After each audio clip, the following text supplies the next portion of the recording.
चारु चंद्र की चंचल किरणें खेल रही हैं जल थल में।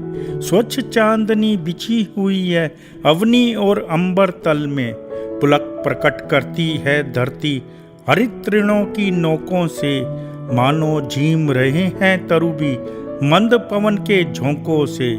पंचवटी की छाया में है सुंदर पर्ण कुटीर बना, जिसके सम्मुख स्वच्छ शिला पर धीर वीर निर्भीक मना।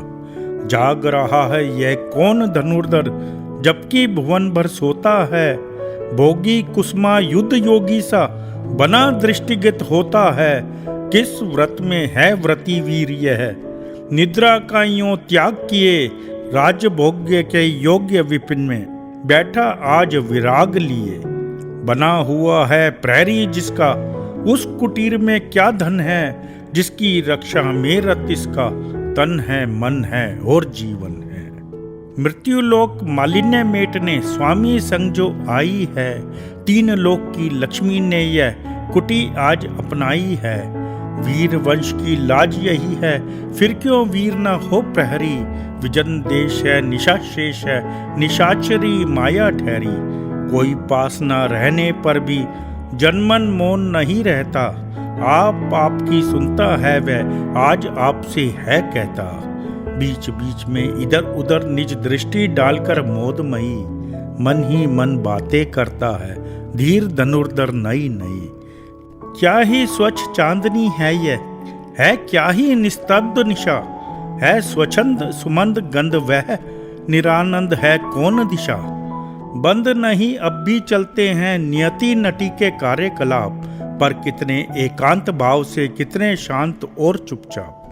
है बिखेर देती वसुंधरा मोती सबके सोने पर। रवि बटोर लेता है उनको सदा सवेरा होने पर।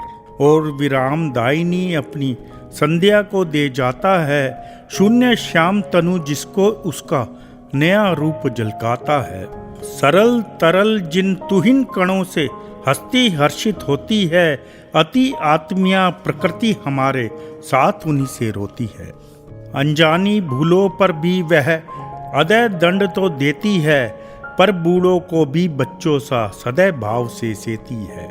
13 वर्ष व्यतीत हो चुके पर है मानो कल की बात। वन को आते देख हमें जब आत्र अचेत हुए थे तात। अब वह समय निकट ही है जब अवधि पूर्ण होगी वन की। किंतु प्राप्ति होगी इस जन को इससे बढ़कर किस धन की। और आर्य को राज्य भार तो वे प्रजार्थी धारेंगे। व्यस्त रहेंगे हम सबको भी मानो विवश विसारेंगे।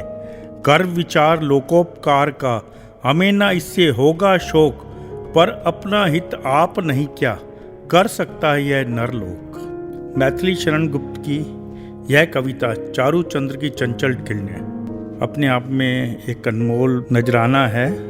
रामायण के लिए, भगवान राम के लिए, भगवान राम और सीता कुटी के अंदर विश्राम कर रहे थे। उस समय उनके छोटे भाई लक्ष्मण किस तरह शरद पूर्णिमा की रात को भी बिल्कुल एक अपनी नीड़ को सीधा रख के और कैसे वो रक्षाबद्ध थे, उसकी एक सुंदर प्रस्तुति है। धन्यवाद।